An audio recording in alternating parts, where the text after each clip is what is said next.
Aujourd'hui, en ce premier vendredi du mois, en cette nouvelle année, je voudrais commencer par nous remettre en mémoire la troisième grande apparition que Marguerite Marie a eue ici en cette chapelle. Comme elle le dit, notamment dans son autobiographie, étant une fois devant le Saint-Sacrement, en prière devant le tabernacle, un jour de son octave, l'octave du Saint-Sacrement, je reçus de mon Dieu des grâces excessives de son amour, et me sentis touché du désir de quelque retour et de lui rendre amour pour amour. Il me dit, tu n'en peux rendre un plus grand qu'en faisant ce que je t'ai déjà tant de fois demandé. Alors, me découvrant son divin cœur, il me dit, voilà ce cœur qui a tant aimé les hommes, qu'il n'a rien épargné jusqu'à s'épuiser et se consommer pour leur témoigner son amour. Et pour reconnaissance, je ne reçois de la plupart que des ingratitudes par leur irrévérence et leur sacrilège, et par leur froideur et les mépris qu'ils ont pour moi dans ce sacrement d'amour. Mais ce qui m'est encore le plus sensible, c'est que ce sont des cœurs qui me sont consacrés qui en usent ainsi.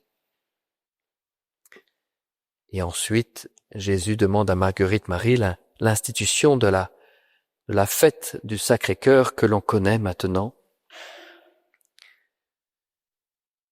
En cette troisième grande apparition, Jésus révèle encore son cœur plein d'amour et de miséricorde pour tous les hommes, mais il rappelle aussi ce qui le fait mal, ce qui le blesse, nos propres ingratitudes, irrévérence, froideur, mépris, sacrilège, que l'on a envers le Saint-Sacrement. Nous sommes réunis pour la messe, c'est peut-être pas la première messe qu'on participe, qu'on vit, mais puissions peut-être la vivre comme si c'était la première ou la dernière, la vivre intensément en faisant attention à ce que l'on reçoit, parce que les habitudes peuvent avoir du bon, mais aussi on peut finir par s'habituer de ce grand trésor du corps du Christ que l'on reçoit, et notamment de la manière dont on le reçoit, et on peut blesser son cœur parce que on le reçoit d'une manière avec trop peu d'amour ou trop peu d'attention à lui. Et il nous le dit dans son sacrement d'amour que l'on reçoit. Et il finit en disant, ce qui m'est le plus sensible, c'est que ce sont des cœurs qui me sont consacrés qui en usent ainsi. Alors j'aimerais m'arrêter en ce début d'année sur cette réalité de cette consécration, les cœurs qui me sont consacrés qui en usent ainsi. Alors on pense notamment aux consacrés, voilà, aux prêtres, à nos sœurs religieuses qui ont donné leur vie pour Jésus, mais c'est plus largement que les consacrés. Les consacrés, les cœurs qui lui sont consacrés, c'est nous tous qui, par notre baptême, nous avons été unis au Christ, nous avons reçu cette consécration. Alors on n'y pense pas forcément, voilà. Mais c'est important de comprendre que par notre baptême, nous sommes faits et nous sommes unis à lui et nous nous sommes donnés à lui. Après, dans différentes vocations. Mais notre consécration est réelle. Et la consécration au cœur de Jésus que l'on peut vivre est un renouvellement de notre consécration baptismale. De prendre conscience, oui Seigneur Jésus, en fait, par mon baptême, je ne fais qu'un avec toi.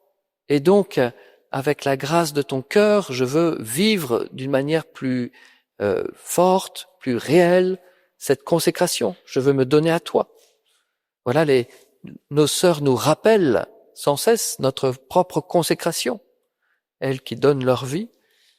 Alors moi aussi, en cette nouvelle année, que je puisse prendre conscience, bah oui, voilà, en 2026, je me rappelle de ma consécration baptismale. Et je veux y faire attention. Je veux vivre comme tel. Alors, je veux peut-être vivre une consécration au cœur de Jésus pour m'aider, pour m'encourager, pour m'unir encore plus à Jésus. C'est ce que la première lecture nous rappelait. Moïse disait au peuple, mais ce qu'il dit, on peut le prendre à notre compte, nous qui sommes le nouvel Israël. Tu es un peuple consacré au Seigneur ton Dieu. C'est toi qui l'as choisi pour être son peuple, son domaine particulier parmi tous les peuples de la terre. Si le Seigneur s'est attaché à vous, s'il vous a choisi, ce n'est pas que vous soyez le plus nombreux de tous les peuples, c'est par amour pour vous et pour tenir le serment fait à vos pères. Alors, aujourd'hui, en cette Eucharistie, on peut demander cette grâce, Seigneur, donne-nous de nous rapprocher de toi en cette nouvelle année. Donne-nous de te recevoir toujours dans l'Eucharistie avec un grand amour et un grand respect. Et donne-nous de nous donner sans cesse à toi.